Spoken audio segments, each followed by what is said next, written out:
Bien. Ahí ponemos a Guille. Estamos. Bien, como les comenté, vamos a ver en todo lo que son las zonas de entrenamiento y áreas funcionales, que en definitiva va a ser, para poder comprenderlas bien, va a ser indispensable el sustento de las teorías de la fisiología del entrenamiento que estuvimos viendo más a principio o al inicio del curso. Comenzamos. Buenas tardes, disculpen. Hola, Guille.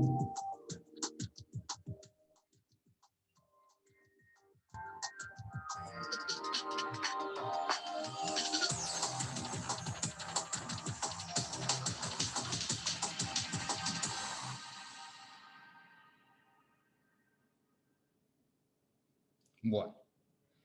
Primero de todo, le tiro una pelota a ustedes. ¿Qué son las áreas funcionales? ¿Sí? O zonas de entrenamientos. Desde su perspectiva. ¿Sí? Sin tener conocimiento, de acuerdo a lo que crean con sus palabras por ahí expresarse. Yo por ahí lo que entiendo, así a modo general, es como que se establecen determinados parámetros, considerando lo que tiene que ver con la frecuencia cardíaca, para, para interpretarlo como niveles de exigencia Muy de lo que bien, tiene que ver la frecuencia cardíaca. bien, bien. Estamos. ¿Qué más? Orientado por ahí específicamente a la frecuencia cardíaca. ¿Pero qué más? Son los distintos sistemas que intervienen, depende a la intensidad que se haga un ejercicio o una actividad. O sea, de acuerdo a la intensidad, se trabajan distintas áreas biológicas en el cuerpo. Bien, es verdad. En definitiva, a ver, lo que nosotros vamos a llamar como áreas funcionales o zonas de entrenamientos, son aquellas que van a estar caracterizadas por una determinada intensidad y que esa determinada intensidad va a prescindir de un sistema metabólico. Ahora bien, cuando nosotros hablamos del sistema metabólico, hablamos principalmente de tres: aeróbico, anaeróbico y el del sistema ATP-PC o anaeróbico aláctico, llámenlo también. ¿Bien? ¿Hasta ahí vamos bien? Ahora pregunto, ¿qué sistema energético ocurre en un test de Cooper?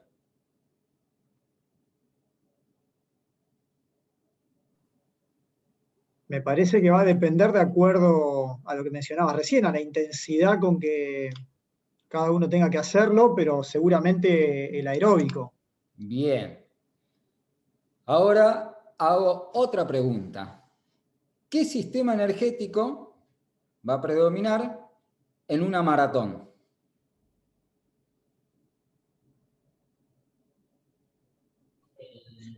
Aeróbico. Aeróbico. Perfecto. Ahora bien, dijimos los dos aeróbicos, pero la intensidad del Cooper es la misma que la intensidad que vamos a llevar a cabo en los 42 kilómetros. No debería. Imposible. Si el Cooper es el 100% de tu intensidad, es imposible poder reflejar esa intensidad en 42 kilómetros. Pero metabólicamente está trabajando, o predominantemente el sistema que trabaja es el aeróbico. ¿Y qué significa eso?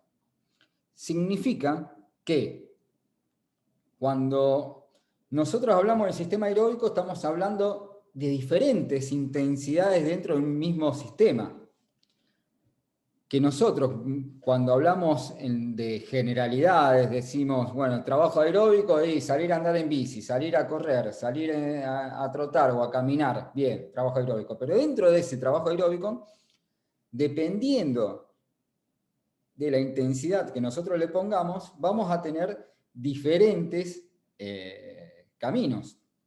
Y esos caminos van a cumplir fisiológicamente objetivos diferentes, aunque sigamos trabajando bajo el sistema aeróbico. Veamos. Las áreas funcionales más utilizadas o las más conocidas son las que tienen estas terminologías, en donde acá tenemos sistemas aeróbicos y anaeróbicos. Las que hablamos de aeróbico, hablamos de regenerativo, subaeróbico, superaeróbico y de VO2 máximo. Son las áreas de trabajo, la columna que está bien a la izquierda. Posterior al VO2 máximo, comenzamos con las áreas funcionales anaeróbicas, que son la resistencia anaeróbica, tolerancia anaeróbica y la potencia anaeróbica. Como este curso está orientado específicamente al área de la resistencia, ¿sí?, en el cual vamos a hablar principalmente de la resistencia aeróbica y anaeróbica, no incluyo acá el sistema de ATP-PC, ¿sí?, de velocidad, que sería velocidad de reacción, de aceleración, lanzada y prolongada. Esos 4 tipos de velocidad, pero eso es tema aparte, que dentro del curso no lo vamos a estar más que citando recién. Ahora bien, dentro de lo que es el sistema aeróbico, que son los 4 primeros, regenerativo, subaeróbico, superaeróbico y VO2 máximo, están determinados por algo que es la intensidad, que si nosotros tuviésemos la posibilidad de controlarla a través de una medición de lactato, podríamos diferenciar bien cada una de ellas, como ser los trabajos regenerativos son todos aquellos en donde la concentración de lactato en sangre sean menores a 2 milimolas de lactato. Para los casos de un trabajo subaeróbico, deberíamos estar entre 2 a 4 milimolas de lactato, para un superaeróbico entre 4 a 6 milimolas de lactato, y para un trabajo de consumo de oxígeno o de VO2 máximo, entre 6 y 10 milimolas de lactato.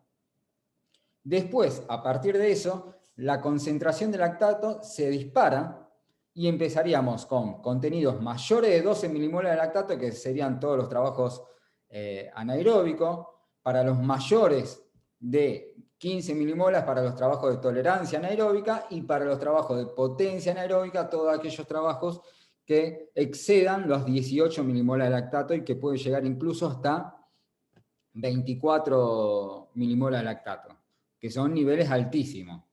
Entonces, es indispensable el control de la intensidad, porque a partir de ese control de la intensidad nosotros vamos a cumplir objetivos diferentes.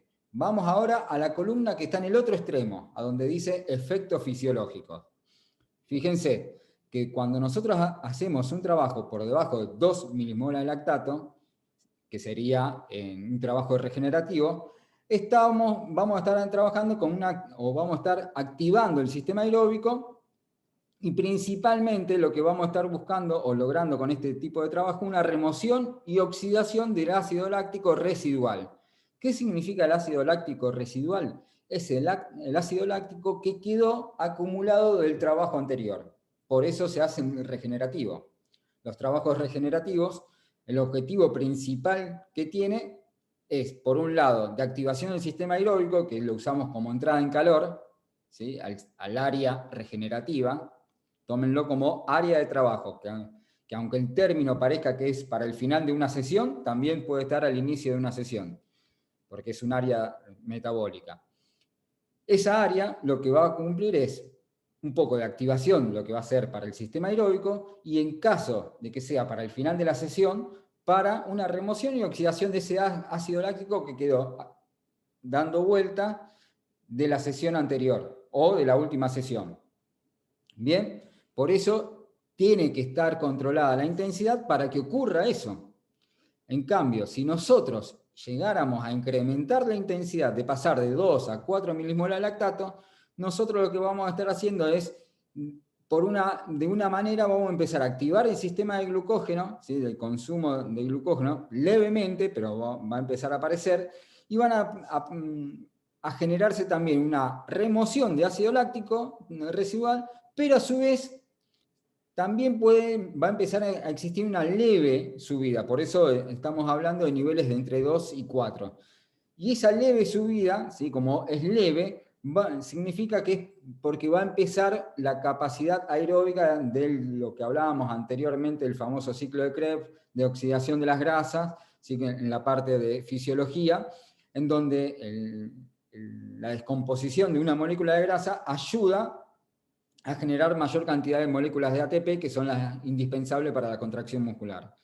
Así que cada una de estas áreas metabólicas tiene un objetivo diferente.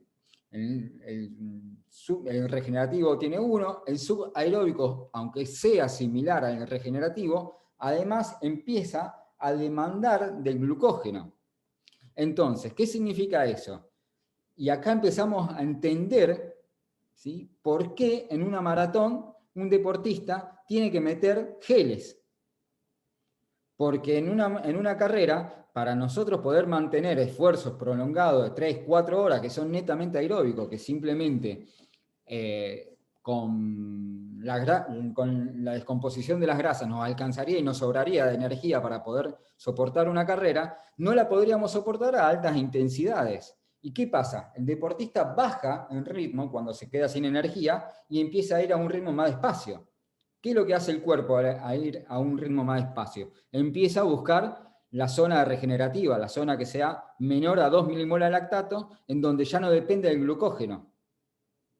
Entonces el cuerpo se va acomodando, por eso es que bajamos las intensidades cuando el deportista se fatiga.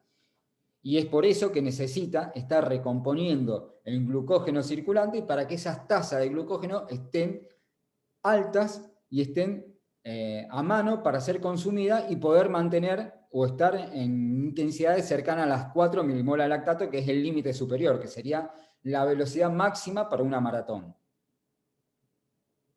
¿Hasta ahí vamos bien? ¿Me van siguiendo? Bien, ahora supongamos que vamos a hacer una carrera más corta, una media maratón, o 10 kilómetros, dependiendo por ahí del ritmo. ¿Por qué? Porque esa distancia más corta puede ser llevada a una intensidad mayor que la de 42 kilómetros. No vamos a ir al mismo ritmo los 42 que los 21. Generalmente, la intensidad para hacer 21 kilómetros o 10 es siempre mayor a la intensidad que podemos llevar adelante en una carrera de 42. Eso de antemano creo que nos damos cuenta. Entonces, si podemos tolerar intensidades más altas, es porque nuestro cuerpo puede tolerar niveles de lactato más altos, que van entre 4 a 6 milimolar de lactato. Y esas 4 a 6 milimolar de lactato tienen una duración que, aunque acá en la columna que tenemos de duración de las cargas, que habla entre 25 y 45 minutos, ¿sí? Aproximadamente puede llegar a durar hasta 1 hora estas intensidades de 4 a 6 milimolar de lactato. Dependiendo de la calidad del deportista, puede llegar hasta 1 hora de esfuerzo. Fíjense que acá hay un aumento de la capacidad del mecanismo de producción, remoción de lactato, o sea, produce, pero a su vez remueve el lactato post-esfuerzo, ¿sí? Y aumenta la capacidad mitocondrial de metabolizar moléculas de ácido pirúvico. Cuando nosotros metabolizamos el ácido pirúvico, hago un repaso rápido de fisiología. De la célula, nosotros tenemos el ácido pirúvico que a través de lactato deshidrogenasa, ¿sí? De esa molécula, se transforma en lactato, ¿sí? Y ahí es donde empieza a acumularse, y empieza a acumularse de acuerdo a la intensidad. Pero si nosotros bajamos la intensidad, ese lactato puede remocionarse, o sea, puede hacer el sentido inverso de pasar de lo que era lactato otra vez a ácido pirúvico, y de ácido pirúvico entrar al camino de lo que era el ciclo de Krebs, porque al ciclo de Krebs solamente se puede entrar desde el ácido pirúvico, no desde el ácido láctico. Para que el ácido láctico produzca energía, o sea, pueda volver a entrar al ciclo de Krebs, necesita retroceder, entrar a volver a transformarse en ácido pirúvico y de esa manera poder transformarse en moléculas de ATP a través del ciclo de Krebs. Ahora bien, esta intensidad es la que permite producir y remocionar, quizás más, produce más de lo que puede remocionar, pero está dentro de todo en un estado estable, en lo que en inglés se lo va a conocer como steady state, estado estable, ¿sí? O de umbral, o el famoso umbral aeróbico. Conocen el término por ahí que habrán escuchado, el umbral aeróbico. Ahora bien, si seguimos incrementando esta intensidad, es decir, apuntando a una carrera quizás de 5 kilómetros, vamos a demandar de lo que es el VO2 máximo, que sería el reflejo de lo que es el test de Cooper. Por eso el mínimo de tiempo son 12 minutos, que es lo que da el test de Cooper. Si ven otras tablas puede indicar 10 minutos, pero están alrededor de entre 10 y 12 minutos como mínimo el tiempo de trabajo del VO2 máximo, del volumen de oxígeno máximo. Acá, como la demanda de glucógeno es mayor, ¿sí? Necesita producir mayor lactato, o sea, el glucógeno lo que termina generando es una sustancia que es el lactato, la descomposición del glucógeno, que además produce ATP, pero además como residuo genera ácido láctico por la alta demanda de la intensidad. Solamente puede tolerarlo durante esfuerzo de no más de media hora, como mucho. Por eso hablaba para carreras de 5 kilómetros. Es decir, que dentro de lo que es el sistema aeróbico, nosotros tenemos varios caminos que podemos optar, y que cada camino del sistema aeróbico cumple funciones diferentes. Por ejemplo, si ustedes quieren preparar una carrera trail, ¿sí? Por dar un ejemplo, y van a tener que apuntar principalmente al subaeróbico, y para mejorar el ritmo en subaeróbico van a tener que buscar mejorar el VO2 máximo. ¿Por qué? Porque el superaeróbico es la intensidad que menor va a ser partícipe durante ese evento, durante esa competencia, porque una carrera trail son aproximadamente de 30, 40, 50, 100 kilómetros, ¿sí? A menos que sea un trail cortito, los promocionales, pero la mayoría de los casos las carreras son largas, ¿sí? Las carreras de montaña. Y esos son esfuerzos de 2, 3, 6 horas de carrera. Y esas horas de carrera solamente pueden ser mantenidas ante esfuerzos como un subaeróbico, con valores de 2 milimolar de lactato, ¿sí? De 2 a 3 milimolar de lactato. Porque si incremento más la intensidad, se me va a empezar a acumular lactato, y ahí, al no tener la ingesta suficiente de carbohidrato, lleva al agotamiento y se acomoda solo el cuerpo en un sistema regenerativo tratando de guardar las grasas, porque dice, no tengo glucógeno, lo único que me quedan son las grasas, listo.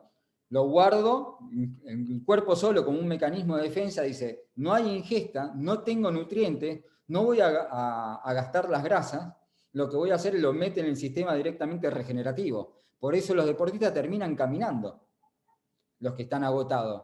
Porque podrían ir trotando, sí, podrían ir trotando, pero el mecanismo de defensa que tiene el cuerpo es decir, no, hasta acá llegás porque yo no sé si después tenés nutrientes, yo necesito las grasas para que las hormonas funcionen, para que el cerebro funcione, para que el corazón funcione, para un montón de cosas de supervivencia del cuerpo. Entonces, naturalmente lo tira, es como en los motores, en los autos modernos, cuando por ahí hay algún problema de combustión, automáticamente te lo lleva a 45 km por hora el auto.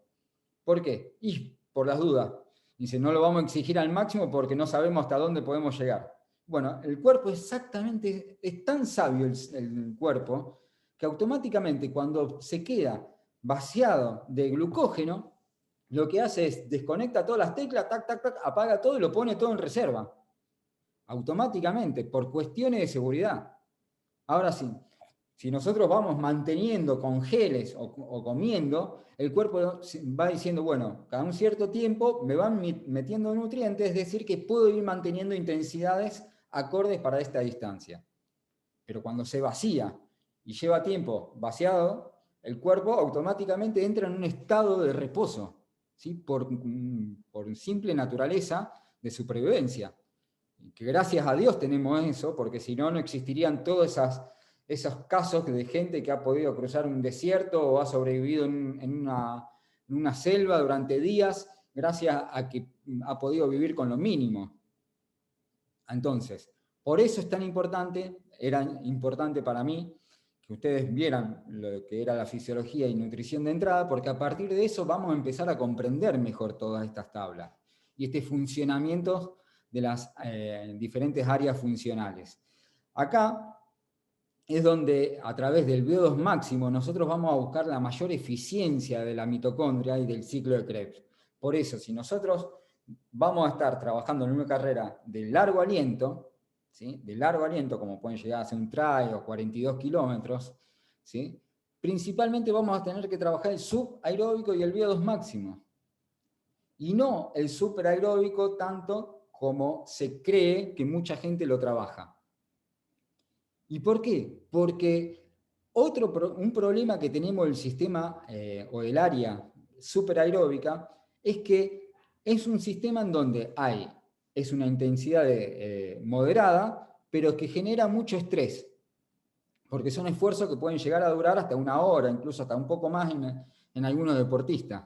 Imagínense un esfuerzo de una magnitud tan alta durante 1 hora que necesita mucho tiempo de recuperación.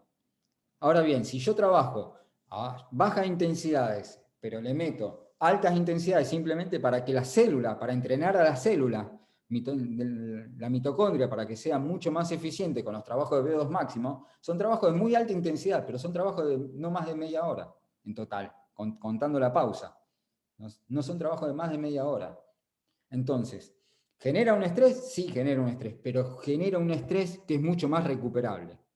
Porque el estrés que genera un trabajo de VO2 máximo, si vemos en la columna, hay en el medio que dice horas entre estímulos, van a ver que para un trabajo de VO2 máximo necesitan 36 horas, que no es más que un día y medio, como mucho en 2 días, ¿sí?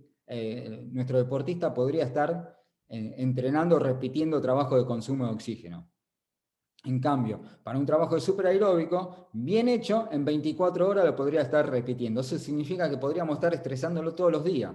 Y si nosotros nos malacostumbramos a entrenarlo todos los días, esas 24 horas que necesita para volver a recuperar el estrés, ¿se acuerdan cuando vimos las cargas, el estrés, la recuperación y la supercompensación? En 24 horas generaríamos la supercompensación, pero si encima volvemos a meter más estrés de esta índole, superaeróbico, y seguimos, el estrés es tan grande que no llega a recuperarse. Acostumbramos al cuerpo a un vaciamiento glucogénico que no es bueno, que no es para nada bueno. Hay momentos, cuando veamos la parte de periodización, que puede llegar a ser importante hacer eso, como puede llegar a ser antes de una carrera, hacer un vaciamiento glucogénico, ¿sí? con muchas sesiones de esta intensidad, y posterior a eso hacer una supercompensación de carbohidratos, de meter muchos carbohidratos en las comidas antes de la carrera, unas 3 o 4 días antes de las carreras, y que el deportista llegue lo más inflado, lo más hinchado posible a la competencia, porque eso significa que está repleto de carbohidratos, que está repleto de energía. Eso es muy bueno, porque el carbohidrato, el hidrato de carbono, para que exista, necesita asociarse a una molécula de agua. Por eso cuando ustedes comen pastas o muchos carbohidratos se sienten hinchados, porque además de que el carbohidrato tiene una característica particular, asocia al agua, a las moléculas del agua, y de esa manera hace que, además de energía, estés hidratado. Por eso es tan bueno para el deportista los carbohidratos. Y por eso se busca esa supercompensación de carbohidratos antes de la competencia. Entonces, que el deportista esté pipón, como se diría en la jerga de las abuelas, antes de una carrera, es decir, que esté hinchado de tanto carbohidrato, es buenísimo. De carbohidrato, no te estoy diciendo que coman un asado o unas achuras antes de una carrera o esos días antes, sino altos contenidos de carbohidratos. Es buenísimo, es buenísimo. Y el deportista se va a ir soltando durante la carrera y va a tener la cantidad de energía impresionante para poder llevar adelante una carrera. Entonces, Todas estas áreas de trabajo cumplen objetivos diferentes. Lo mismo ocurre en el área anaeróbica, con lo que son las resistencias anaeróbica, la tolerancia y la potencia. En el ámbito nosotros del deporte de resistencia, la tolerancia y la potencia prácticamente no la trabajaremos, ¿sí? Como mucho podemos llegar a trabajar la resistencia anaeróbica, en la cual los niveles de lactato son altos y al ser altos necesita entre 48 y 72 horas de recuperación. Pero ¿qué pasa?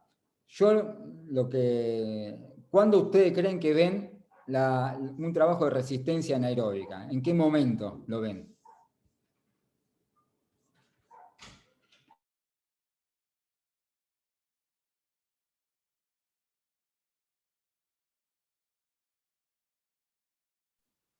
En alguna actividad donde hay que mantener mucho tiempo el VO2 máximo.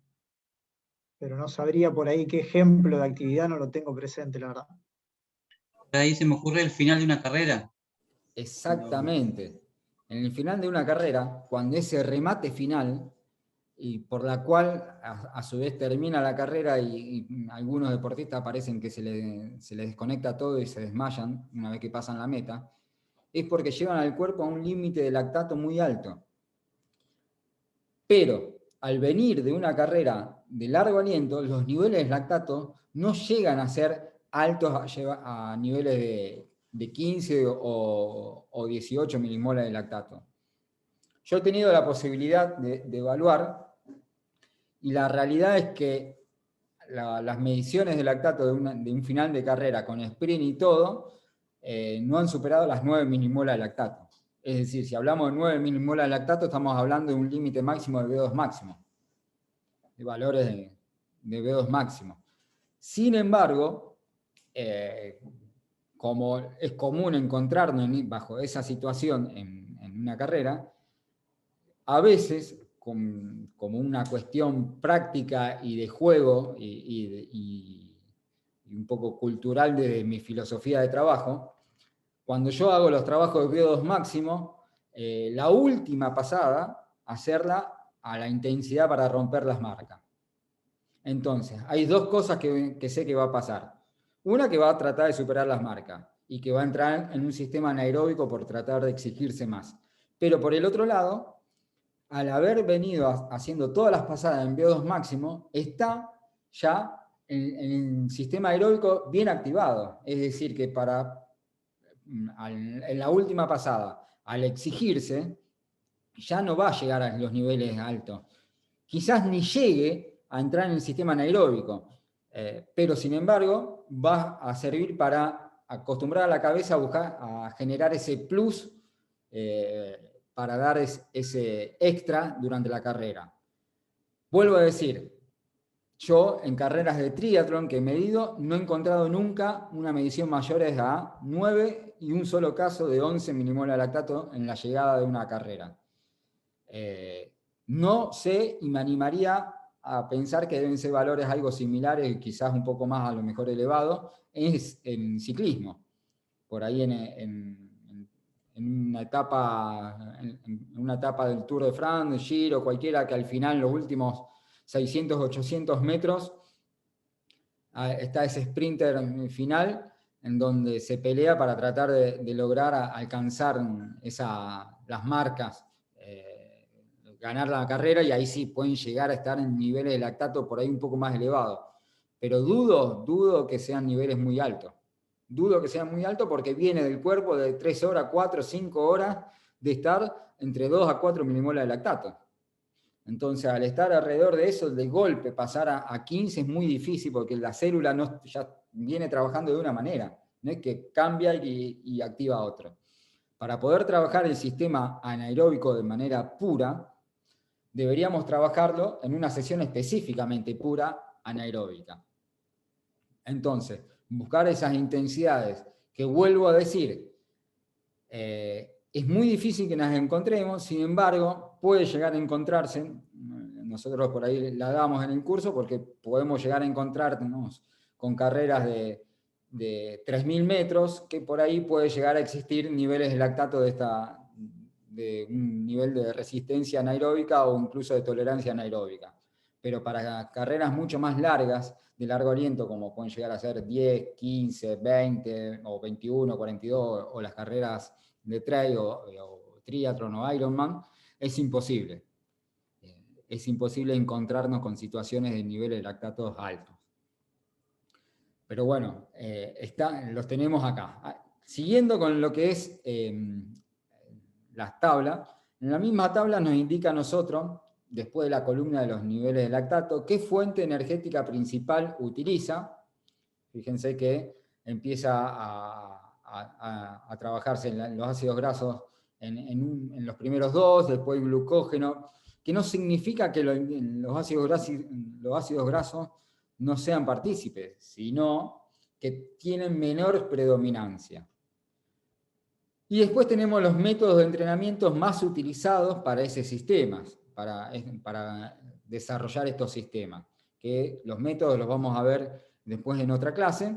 La duración total del esfuerzo, que aproximadamente van entre 20 a 45 minutos para los trabajos regenerativos, a intensidades que van entre el 40 y el 60%, el subaeróbico, que va hasta un máximo de 90 minutos y un mínimo de 40 que va entre 60 y 85%, el super entre 25 y 45 minutos, incluso hasta una hora, y con intensidades que van entre el 85 y 90, el VO2 máximo entre el 90 y el 100, la resistencia anaeróbica entre el 80 y el 85% de la resistencia anaeróbica, ¿sí? ¿Se acuerdan del test de Matsudo? Después de la tolerancia anaeróbica también va entre el 85 y 90, y entre el 95 y el 97 para la potencia anaeróbica. Ahora bien, cuando yo hablo de las intensidades aeróbicas, hablo de la capacidad del VO2 máximo. Vieron que en un test de VO2 máximo, ¿sí? Ustedes, un test de VO2 máximo sería el test de Cooper, por dar un ejemplo. Ustedes con el test de Cooper obtendrían el 100%. A partir de ese 100%, ustedes si sacan el 80%, van a estar trabajando a un subaeróbico, a un 90%, 85-90%, el superaeróbico. Y así, de esa manera, ir trabajando las diferentes intensidades, que lo vamos a hacer, ¿sí? Que es una clase que nos va a llevar solamente sacar cálculo una clase entera.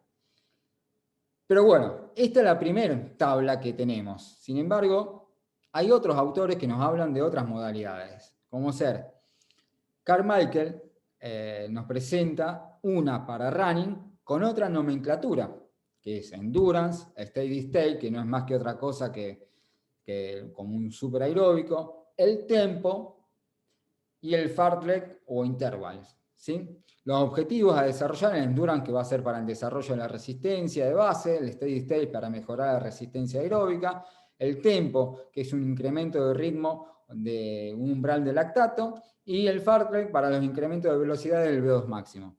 Y lo que vemos en la columna central son los porcentajes de la frecuencia cardíaca promedio. ¿Se acuerdan cuando vimos los test que para el test de running de Carmichael lo que obteníamos era la frecuencia cardíaca promedio del test, que eran 8 minutos. 8 minutos a máxima intensidad. Obteníamos la frecuencia cardíaca promedio y de esa frecuencia cardíaca promedio armábamos estas zonas de entrenamiento. O sea, el menor del 97% de eso sería para un trabajo de base. Entre el 92 y el 98 sería para trabajar un trabajo de umbral. Entre el 98 y el 102 para un trabajo de tempo. Y entre el 102 y el 108 para un fartlek.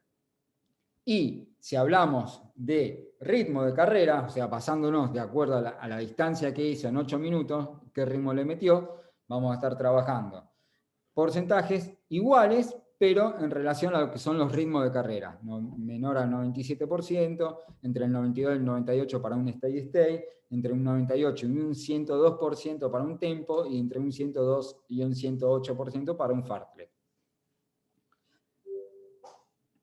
Después tenemos según Norberto Alarcón, en natación, esta tabla que se sustenta en las mejores marcas. Supongamos, en natación, los nadadores se entrenan basándose en sus mejores marcas. La mejor marca es 50 metros, en 100, 200, 400, 800 y 1500. Y de ahí armo al 92%, un trabajo de 1500 sería un subaeróbico. Si voy a hacer trabajos de tiradas de 100 metros, un subaeróbico lo tendría que hacer al 78% de la mejor marca, de la mejor marca de los 100 metros. Si yo voy a hacer un trabajo de VO2 máximo en 100 metros, en tiradas de 100 metros, tendría que hacerlo al 84% de la mejor marca de 100 metros. Las mejores marcas se obtienen en competencias generalmente. Entonces, a partir de eso, es decir, que en natación no se evalúa tanto de los tiempos, pero sí se obtienen estas tablas para, o a través de estas tablas y a través de las mejores marcas obtenidas en natación, armar las diferentes tareas o sesiones de trabajo. ¿Se entiende esta tabla? ¿Se comprende? ¿Sí? Sí, sí. Bien. Supongamos que quieran hacer un trabajo de 400 metros en subaeróbico. ¿A qué intensidad debería ser? En sub, de 400. El 82% del... 82%. Exactamente, exactamente. Al 80% en subaeróbico. 82%, perdón, 80, estaba mal viendo yo, perdón. 82%, perfecto. Después, vuelvo a decir, es fácil decirlo, vamos a ver después, más adelante, cómo sacar esos porcentajes. Fíjense, esta es una tabla de Navarro, ¿sí? En donde Navarro enfoca sus trabajos, su estudio fue focalizado principalmente a lo que fue la natación, en donde tenemos los defines a los diferentes objetivos fisiológicos como potencia anaeróbica glucolítica, capacidad anaeróbica glucolítica, potencia aeróbica, capacidad aeróbica, eficiencia aeróbica y eficiencia aeróbica con umbral anaeróbico. Y da la duración del estímulo, aproximadamente de cuánto deberían estar. Fíjense que para un trabajo de potencia aeróbica sería de 2 minutos a 3 o de 30 segundos a 2 minutos, por dar un ejemplo. La distancia entre estímulos, cuánto debería estar dentro del estímulo, qué distancia de trabajo serían, 150, 200 metros o entre 50 y 100. ¿Sí? Vuelvo a decir, está apuntado específicamente a lo que son en natación. Como sé que de ustedes no había ninguno en natación, en el área por el mundo de la natación. Sí, no, yo nado. Ah, ¿vos nadás? Sí, sí. Ah, bien. Bueno, entonces. Pero bueno. Yo también, pero ahí nomás. Bueno, no, entonces la desarrollo más, perdón. Entonces, a partir de esto, cuando nosotros veamos los métodos de entrenamiento, vamos a ver que en natación vamos a encontrar un método que se llama quebrado. ¿Sí? Vamos a hacer un quebrado de 400 metros en 16 de 25. ¿Sí? Hacemos así 16 de 25 en series de 400 metros, en quebrado de 25 cada 5 segundos. Entonces hacen 25 metros, 5 segundos de descanso, 25 metros, 5 segundos de descanso, así hasta completar 400 metros, una pausa más larga y así. Bueno, en la natación se utilizan mucho los quebrados para ir buscando e ir entrando en las zonas de entrenamiento. Vuelvo a decir, nosotros tenemos que, esta tabla está apuntada principalmente a mediciones de lactato, ¿sí? Como bien la columna de la derecha, ¿sí? De la derecha, se ve bien. Pero antes de eso tenemos también las frecuencias cardíacas. ¿Podemos trabajar con frecuencias cardíacas? Sí.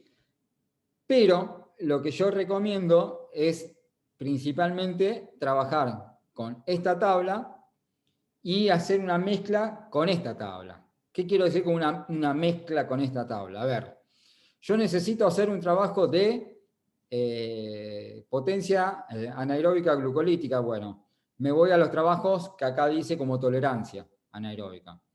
Después, capacidad anaeróbica glucolítica, y sería lo que acá es una resistencia anaeróbica.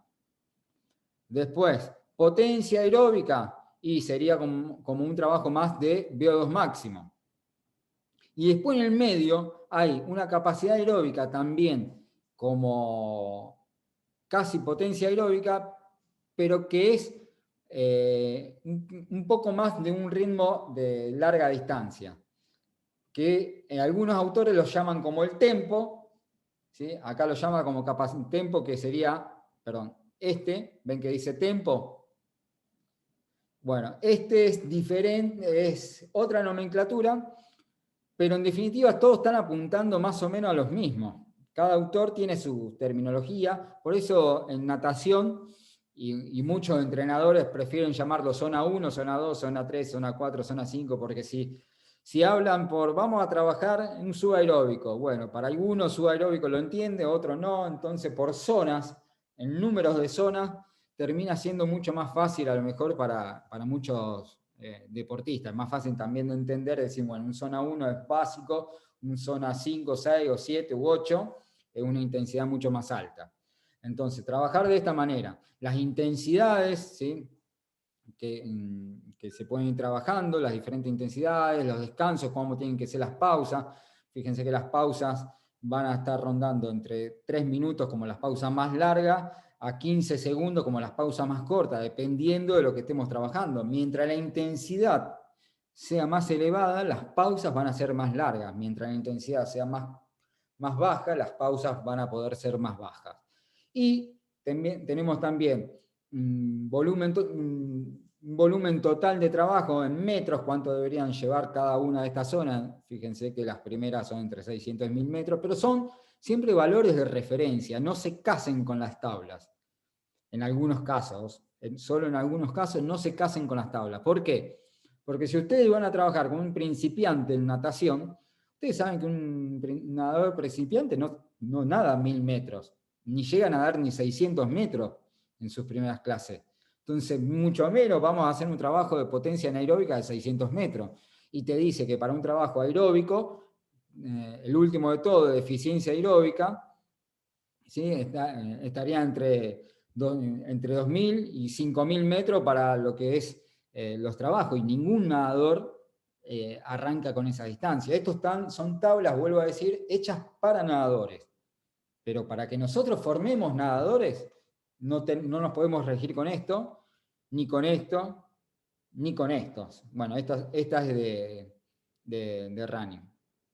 Esta de natación, y esta última que sigue es de Carmichael, también de natación.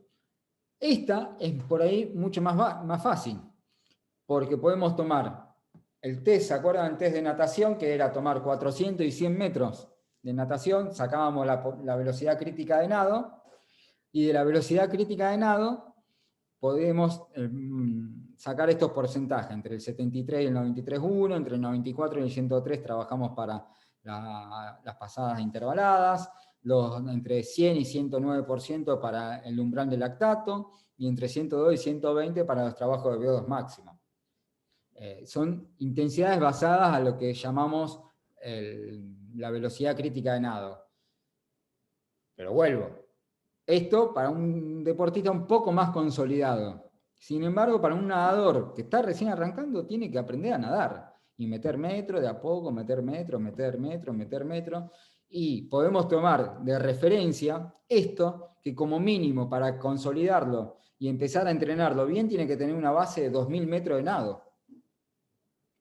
Sin una base de 2000 metros de nado, que es lo mínimo como para una eficiencia aeróbica, no podemos trabajar tan específicamente con nuestro deportista. Quizás, si no llega a eso, pero tiene algo de entrenamiento, podemos hacer el del test de Carmichael con la velocidad crítica de nado. Pero, vuelvo a decir, son todas opciones que ustedes, yo estoy obligado a mostrarle todas las posibilidades que hay de entrenamiento, de áreas de trabajo que hay, y ustedes van eligiendo de acuerdo a sus conveniencias con cada deportista. Yo no tengo una metodología de trabajo, yo veo de acuerdo a las características del deportista que estoy entrenando, veo qué metodología de carga puedo estar utilizando.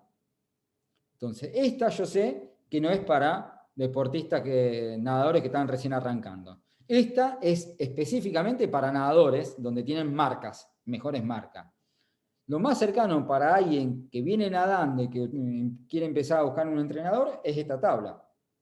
Donde viene nadando, que un nadador que más o menos nada, hace 1500, 2000 metros en una sesión, listo, le tomamos un test para sacar la velocidad crítica de nado y a partir de eso armamos los diferentes porcentajes basándonos en esta tabla.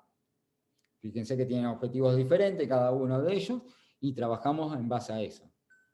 Sin embargo, tenemos una pregunta que nos dice, bueno, acá me dice esta tabla, me dice que el objetivo, bárbaro, voy a incrementar el umbral lactato o la resistencia aeróbica, o la resistencia de base o el VO2 máximo, pero ¿cuánto trabajo? ¿Cuánto puedo llegar a entrenar esa zona? Y para eso, me voy a esta tabla, en donde veo que el tiempo por ahí de trabajo puede ser alrededor de, o de volúmenes, pueden ser alrededor de 1200, 2000, 1000, dependiendo de lo que vaya a estar trabajando en cada uno. Y si quiero entrar más fino por tiempo, puedo entrar en esta tabla y ver la duración total del esfuerzo, que sé que para un trabajo de niveles bajos de lactato o de umbral de lactato, puedo estar trabajando 45 minutos o como mucho una hora.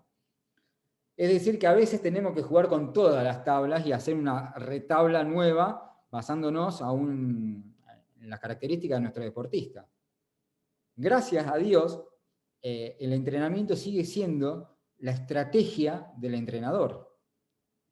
Y no todo basándonos, no, la tabla dice que tengo que hacer hasta 90 minutos un subaeróbico y hago 90 minutos de subaeróbico. Perdón que esté dando vuelta, voy y vengo, pero fíjense, el subaeróbico de acá dice entre 40 y 90 minutos, la baja intensidad. Entre 40 y 90 minutos. Y entonces, 90 minutos. Y aquel que se prepara para 42, que hace fondo de 2 horas, 2 horas y media, no entra en esta zona. Sí, en verdad sí, está en esa zona. Pero estas tablas en su momento fueron confeccionadas con esas limitaciones de tiempo, porque fueron estudiadas hasta 1 hora y media. Dice, según las investigaciones dicen que lo que ocurre después de la hora y media, después de los 90 minutos, ya el cuerpo está en un automatismo que es prácticamente lo mismo, por eso no se estudió más en este estudio cuando se confeccionaron estas tablas. En cambio, por experiencia propia, digo, sí, pasa. En caso de que el deportista no meta carbohidratos, esos 90 minutos explota. Hasta 90 minutos puede aguantar sin generar ninguna ingesta de carbohidratos en el medio. Pero sí o sí, para poder perdurar después en el tiempo, va a tener que ingerir carbohidratos. Viajo de nuevo al futuro. Y seguimos con esta. Esta es una tabla específicamente de ciclismo. Esta la confeccioné yo hace mucho tiempo, en donde tiene otra nomenclatura que es la nomenclatura basada en la nomenclatura de Zinc, en donde habla RCD, que es la resistencia de corta duración, que son para trabajos muy cortitos, ¿sí? De 35 segundos a 2 minutos, que son los trabajos anaeróbicos, ¿sí? Sobre todo lo que es tolerancia anaeróbica. Después, resistencia de mediana duración, RMD, que son de 2 a 10 minutos, que son para los trabajos de resistencia anaeróbica. Y después lo que es resistencia de larga duración de tipo 1, 2, 3 y 4. Fíjense que acá los tiempos son diferentes. De tipo 1 sería prácticamente como un VO2 máximo. En reflejo lo que en otras tablas yo hablaba como VO2 máximo. De tipo 2, la resistencia de larga duración, RLD, de tipo 2, sería como un superaeróbico. Fíjense que acá, lo que en la tabla primera decía un máximo de 45 minutos, acá me indica 90. El doble. ¿Sí? Y para un de tipo 3 habla de 90 minutos a 6 horas. Y después hay otra que es para mayores de 6 horas, que esta tabla es una tabla que yo la adapté para el ciclismo, pero el fundamento metabólico es DECIM, que es un sistema de clasificación de la resistencia histórica, no es nada, yo no inventé nada, yo lo único que hice fue adecuar algunos conceptos. Por ejemplo, en lo que respecta al desarrollo, cuando yo hablo de desarrollo, hablo de la característica de plato-piñón, desarrollo que hay entre el plato grande de 53 dientes con uno de 12 a 15 dientes, por eso en resistencia de corta duración va de 53 por 15 a 12. En de mediana duración va 53 por 15 a 13. Y no es algo que sea estricto de esa manera. Fíjense que la última habla que va en plato chico con 15 a 17. Y podría ir tranquilamente en un plato grande, pero en líneas generales podría estar tranquilamente manejándose con eso o con el plato grande. Pero son referencias, son datos de referencia. Es decir, que si yo quiero hacer un trabajo de fondo de baja intensidad, voy a tener que hacer con un desarrollo de 39-15 a lo mejor, 39-17. Después las cadencias de pedaleos, como tienen que ser entre 90 y 110, en la mayoría de los casos, alrededor siempre de 90. La duración de los trabajos de las pausas, perdón, la duración de las pausas. Y después el último punto, o el penúltimo, que es el nivel de lactato. Fíjense que el de mayor duración, de más de 6 horas, tiene niveles de lactato de 3 milimolar de lactato. Similar a lo que es el subaeróbico. Y el de lo que yo hablaba anteriormente como superaeróbico, que es en resistencia de larga duración de tipo 2, va entre 6 a 8 milimolar de lactato, que es muy parecido también al superaeróbico que veíamos antes, que hablaba de 4 a 6 los niveles de lactato. Y en de corta duración, en de larga duración, perdón, de tipo 1, que va entre 10 a 14 milimolar de lactato. Por eso es que nosotros tenemos que ir viendo de todas las tablas cuál es la que nos conviene más utilizar con nuestro deportista. Entonces, tenemos estas tablas que son la herramienta en la cual nosotros nos tenemos que sustentar. Decir, bueno, yo quiero, ¿qué necesito hacer en esta etapa del año? ¿Necesito hacer resistencia de base? Bueno, la resistencia de base, ¿con qué la genero? La genero bajo estas intensidades. Bien, estas intensidades que lo vemos cuando en todos los objetivos de cada una de las zonas de entrenamiento o tablas que vimos, supongamos la resistencia de base. Bien, ¿en qué nivel de lactato tengo que ir? ¿Tengo medidor de lactato? No. Bueno, ¿en qué tipo de frecuencia cardíaca tengo que ir? ¿Tengo medidor de frecuencia cardíaca? No. Bueno, ¿en qué tipo de desarrollo tengo que ir? ¿Puedo ver los desarrollos? Sí, todas las bicicletas tienen desarrollo. Es decir que hay todas las variables habida y por haber para que se pueda controlar de la mejor manera las cargas de trabajo. Desde el nivel de V2 máximo, desde el nivel de lactato, desde el nivel de frecuencia cardíaca, desde el desarrollo, cadencia, hay muchas variables que podemos entrar en juego, y ni hablar también de la potencia, como es en este caso, que Carmichael nos presenta las zonas de entrenamiento sustentadas en objetivos basados por frecuencias cardíacas y basado también por la potencia de pedaleo. En ciclismo se usa mucho potencia. ¿Ustedes tienen medidores de potencia en la bici? Aquel que use, ¿no? ¿Y algún deportista cercano que tenga medidor de potencia? ¿No? Bien. La potencia, gracias a Dios, es el fiel reflejo de lo que veíamos en esta tabla del nivel de lactato. Gracias a Dios, aunque por ahí puede llegar a tener valores similares a un medidor de lactato que puede estar rondando alrededor de los $1000, un medidor de potencia, lo que tiene la potencia es que es el fiel reflejo del sistema energético que se está llevando a cabo. Y por eso es que es tan útil y es tan efectivo la potencia, tanto en la bici, como en el running, como en la natación, porque representa, la potencia es igual al trabajo llevado a cabo. Representa exactamente el sistema energético que está llevando a cabo. Entonces, si nosotros podemos tener un medidor de potencia para correr, para pedalear o nadar, podemos cuantificar mejor las cargas, podemos ser más objetivos a la hora de prescribir las cargas.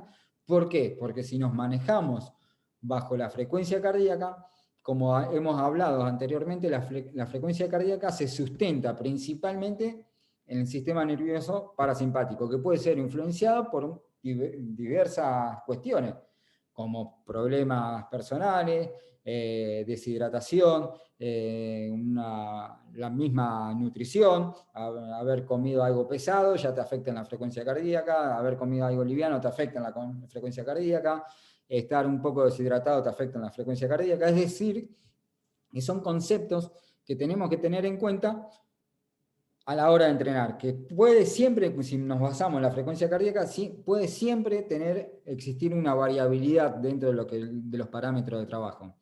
Y es por eso que yo recomiendo el trabajo de trabajar por potencia, porque es lo más cercano a lo que representa la realidad de lo que está sucediendo metabólicamente en el cuerpo del deportista.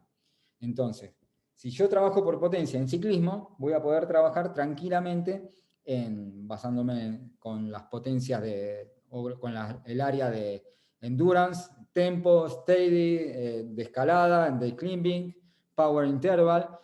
Son diferentes zonas de trabajo, diferentes objetivos de trabajo, en donde el endurance desarrolla la capacidad aeróbica de base, el tempo mejora la resistencia aeróbica, que es un poquito más intenso, el steady state incrementa la potencia de umbral de lactato, en de escalada, de repeticiones de escaladas, o sea, progresivas sería, incrementa la potencia de umbral de lactato para los trabajos dependientes, y los potencia o power interval son para potenciar, ¿sí?, el VO2 máximo, el consumo de oxígeno máximo. Fíjense que de acuerdo a lo que yo quiero trabajar, busco en las tablas, ¿sí?, a qué intensidades debo prescribir el entrenamiento. Para eso, las tablas, sea la que quieran, la que ustedes deseen utilizar, pueden llevar a cabo y pueden implementar con su deportista. Por eso es que, vuelvo a repetir, es fundamental tener el concepto general de estas tablas, como de otras más, de otras posibilidades también que hay de entrenamiento. Incluso ustedes, una vez que termine este curso, a ustedes automáticamente se les va a habilitar el curso de entrenamiento por potencia en running, que también es un curso que se brinda acá en cassette, en donde van a profundizar más sobre todo en lo que es el entrenamiento en running por potencia, y van a poder ver cuáles son los porcentajes del entrenamiento por potencia en el running, aunque también lo vamos a ver acá en el curso, pero ahí es todo un curso específicamente de entrenamiento sobre esa área. A lo que voy, el entrenamiento de todas las áreas de la resistencia van apuntadas específicamente al entrenamiento de la potencia, sea en natación, ciclismo, en running. ¿Por qué? Porque es el reflejo más cercano a la realidad de lo que ocurre, ya que no tenemos la posibilidad de medir lactato, tenemos algo mucho más al alcance de la mano, que es el medidor de potencia, en el cual nos sirve, no es un indicador más preciso, para ser más objetivo a la hora de llevar a cabo los entrenamientos. Y bueno, creo que ahí terminamos con la clase de hoy. No sé cómo estamos con el tiempo. Excelente, mejor imposible. No sé si alguno tiene dudas. Hablé mucho, tiré un montón de cosas al mismo tiempo, y sé que la interpretación por ahí de las tablas estas se hace un poco más complejas, pero las podemos ir viendo y las vamos a ir viendo, porque cuando empecemos a prescribir entrenamientos, lo que vamos a ir haciendo es un día trabajar con una tabla, otro día trabajar con otra tabla, otro día con otra tabla, y vamos a ir jugando con el diseño de planes de trabajo, como para que ustedes conozcan bien todas las tablas en el uso. Esto fue como una presentación, pero cuando la llevemos a cabo se van a dar cuenta que es un poquito más complejo que lo que vimos, ponerlas en práctica. Pero sin primero haberlas conocido, se hace más difícil todavía. Por eso es importante haber pasado por esto. Vuelvo a decir, las vamos a ir viendo a una por una más detalladamente, vamos a ir jugando con entrenamientos, ahí llevándolos a cabo, y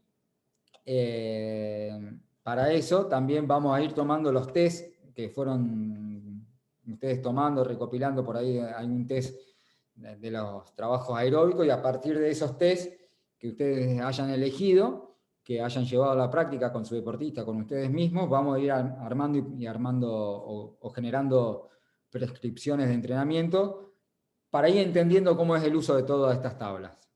¿Sí? Sí, sí, muy claro. Bueno, perfecto. Así que, bueno, chicos, ¿ustedes hicieron ya las evaluaciones? ¿Algunos test de resistencia? ¿O todavía no? Todavía no, en mi caso todavía no. Bien. Estoy viendo cuál hacer. ¿Cómo, Guille?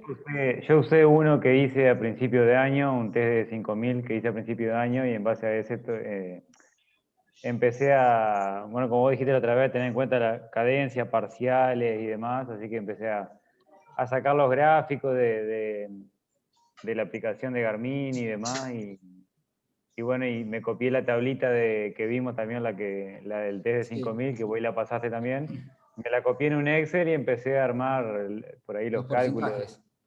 Exacto. Buenísimo, buenísimo. Bárbaro.